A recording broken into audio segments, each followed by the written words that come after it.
Step into Value Zone. Value Zone. Hypermart. Patancheru. Srinivasarao గారు నమస్కారం. Journalist dairy స్వాగతం. Suman TV స్వాగతం. ఏదని పర్లేదు కానీ పేపర్లో కృష్ణారావు గారు ఆంధ్రజ్యోతిలో రాశారు ఆర్టికల్. ఏంటంటే బీజేపీకి ఇక ప్రాంతీయ పార్టీలే శరణ్యం అనేటువంటి క్యాప్షన్తో. ఎందుకంటే ఆ మోదీ నాయకత్వం పేరుతోనో లేకపోతే హిందుత్వ పేరుతోనో ముందుకెళ్ళేటువంటి అవకాశాలు తక్కువ, ముఖ్యంగా సౌత్లో అనేటువంటి ఒక దీంట్లో. ఈ విషయాన్ని వైసీపీకి సంబంధించి మీరు ఇప్పుడు వైఎస్ఆర్సీపీలో ఒక కీలకమైనటువంటి పదవిలో ఉన్నారు. వైఎస్ఆర్సీపీలో కాదు, ఆంధ్రప్రదేశ్ ప్రభుత్వ గవర్నమెంట్లో మీడియా అకాడమీ. సరే, what ever it may B. So ఇప్పుడు మీరు ఉన్నటువంటి ఆ పదవి నుంచి లేకపోతే ఆ యాంగిల్ నుంచి, దృష్టికోణం నుంచి చెప్తారు న్యాచురల్గానే. బీజేపీ ఇంతకాలం తన మిత్రత్వాన్ని, తన సాఫ్ట్ కార్నర్ని వైఎస్ఆర్సీపీతో కొనసాగించింది ఈ 4 ఏళ్ళు పాటు. ఇప్పుడు మాత్రం తిరిగి తన పాత మిత్రత్వం ఉన్నటువంటి తెలుగుదేశం పార్టీతో వెళ్తోంది అనేటువంటి మాట గట్టిగా వినిపిస్తోంది. వాళ్ళు కూడా దానికి కావాల్సినటువంటి సంకేతాలు ఇస్తున్నారు, సిగ్నల్స్. దీన్ని ఎలా అర్థం చేసుకోవచ్చు అంటే ఇక్కడ 2 పాయింట్లు ఉన్నాయి. మోడీ గారి హవా తగ్గింది అనేది ఒక పాయింట్, అట్లాగే మోడీ గారు లేదా బీజేపీ వారు వైసీపీ తోటి కలిసి ఉన్నారు అనేది ఎవరో రాశారు, లేదా మీరు ప్రశ్న. మూడోది ఈ భవిష్యత్తు ఎట్లా ఉండబోతుంది అనేది మీ తెలుగుదేశంతో కలుస్తుందనే అంచనాకి మీరు వచ్చేసారు. సో ఈ 3 పాయింట్లు కనుక నేను అంచనాకి రాలేదు. ఈ ప్రాతిపదిక మాట్లాడుతున్నారు వాళ్ళే మాట్లాడుతున్నారు. అమిత్ షా వచ్చారు. ఒకటి మాత్రం వాస్తవం, వచ్చే 5 రాష్ట్రాల ఎన్నికలు, Telangana, Madhya Pradesh, Haryana, Rajasthan plus north eastern స్టేట్లో ఒక మిజోరాం, సమ్ అదర్ స్టేట్, ఈ 5 రాష్ట్రాల్లో 4 కీలకమైనటువంటి, ఇంక్లూడింగ్ తెలంగాణ.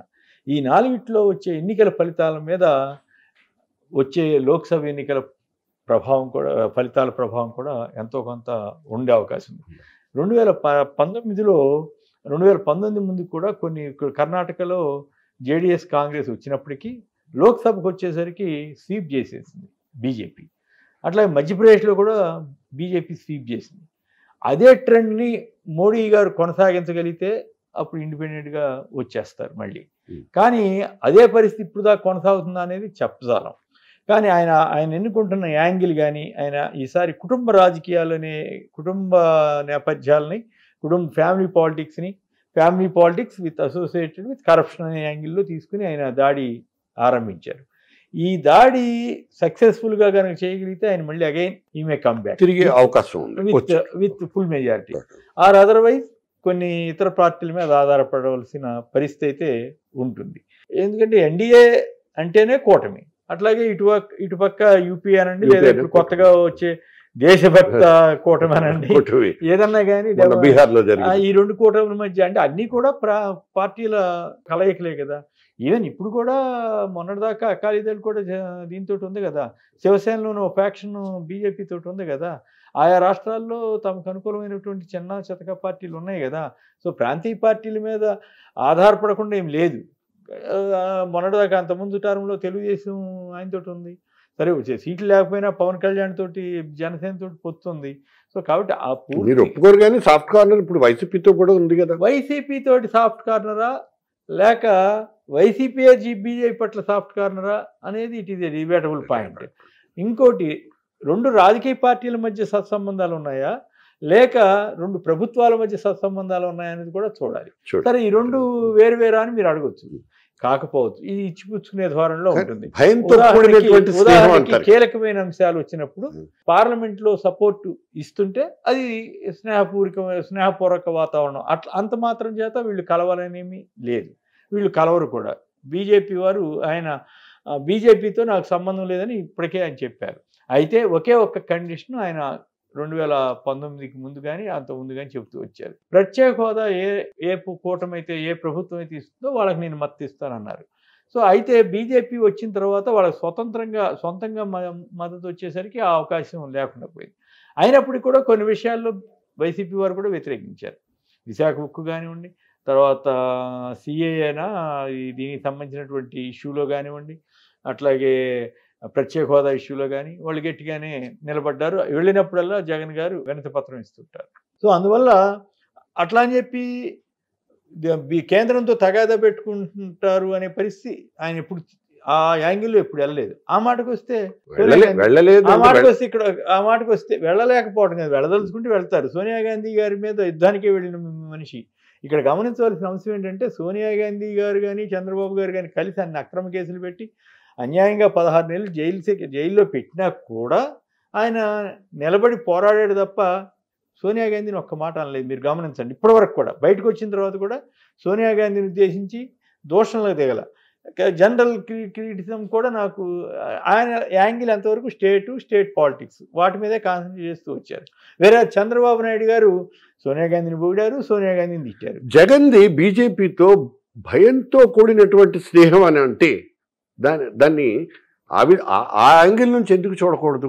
ఆయన మీద ఉన్నటువంటి కేసుల దృష్ట్యా whatever it may be, he's having a soft corner. ఎప్పుడు కూడా బీజేపీతో సాఫ్ట్ కార్నర్తోనే.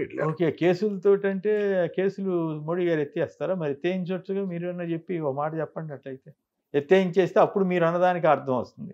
లేదు అమిత్ షా గారితో చెప్పి ఆయనకి అసలు కేసులు లేకుండా చేయండి. సాఫ్ట్ పెడలింగ్ చేస్తున్నారు, మెతగ్గా వ్యవహరిస్తున్నారు. మెతగ్గా వ్యవహరించడం అంటే వెళ్ళి రోజు వెళ్ళి తగాదా పడాలా, రోజు వెళ్ళి బూతులు తిట్టాలా? మోడీకి భార్య లేదు, నాకు భార్య ఉంది.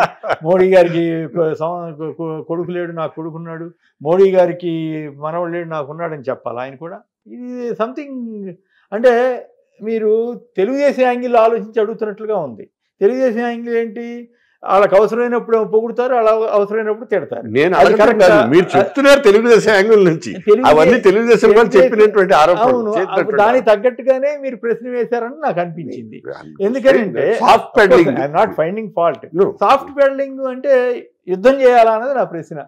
ఇప్పుడు వాళ్ళు 10,000 కోట్లు రెవెన్యూ లోటు ఇచ్చారు. దానికి కృతజ్ఞతలు చెప్పాలా లేకపోతే వెళ్ళి తగాదాడాలి? మళ్ళీ 13,000 కోట్లు పోలవరం ప్రాజెక్ట్కి ఇచ్చారు. అది మంచి పరిణామమా కాదా? 43,000 కోట్లు 47,000 ఇళ్లకి వాళ్ళు మంజూరు చేశారు మొన్న ఈ మధ్య సెంట్రల్ రాజధాని ప్రాంతంలో. అంతకుముందు 31 లక్షల ఇళ్ళు వీళ్ళు ప్రపోజల్ తీసుకెళ్లారు, వీళ్ళు భూసేకరణ చేశారు.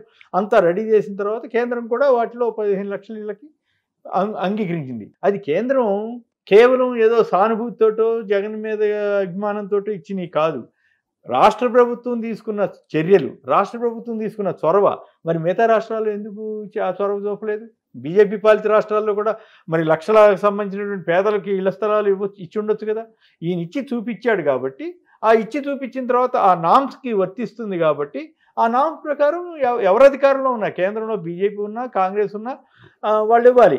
అది సాఫ్ట్ పథకాలు. ఇప్పుడు సాఫ్ట్, అవును, అదే దాన్ని సాఫ్ట్ అని మీరు మీలాంటి విజ్ఞుల యొక్క ఆలోచనలో అలాంటివన్నీ వస్తున్నాయి. ఎందుకంటే నిన్న ఈనాడులోనూ ఎవరో రాశారట, ఏమని ఇట్లా ఇచ్చేస్తారా అడగంగానే రాజధానిలో 47,000 ఇళ్ళకి కేంద్రం శాంక్షన్ ఇచ్చేస్తా అని రాశారట. అంటే అది కూడా తట్టుకోలేకపోతున్నారు. కేంద్రం రెవెన్యూ లోటు 10,000 కోట్లు ఇస్తే తట్టుకోలేకపోతున్నారు. 13,000 కోట్లు పోలవరానికి కేంద్రం అది ఇవ్వాల్సిన బకాయే కదా కేంద్రం. ఈ 2 బకాయిలే. అది చంద్రబాబు గారు ఎందుకు సాధించలేకపోయారు? ఈయన ఎందుకు సాధించాడు? ఈయన సాధించినట్లే కదా. ఈయన అమ్మడబడి బతిలాడాడు, బాగులాడాడు రాష్ట్రం కోసం. అది చేయటం తప్పు కాదు కదా. దాన్ని మీరు స్నేహం అనండి, ఇంకోటి అనండి. మీరు కేసుల కోసం అని మీరు వాళ్ళు ఎవరన్నా అనుంటే దాన్ని మీరు ప్రశ్న వేయచ్చు. కాదు నేను ఫండ్స్ అభివృద్ధి కోసం నేను అనొచ్చు. సో ఇప్పుడు ఇది మీరు చెప్పిందేమో కోర్టుల్లో ఉన్నటువంటి వ్యవహారం, నేను చెప్పిందేమో ప్రాక్టికల్ వ్యవహారం. ఏది నిజం ఏది అబద్ధం అనేది మీరు తెలుసుకోండి. మీరు చెప్పింది భ్రమ, నేను చెప్పింది వాస్తవం.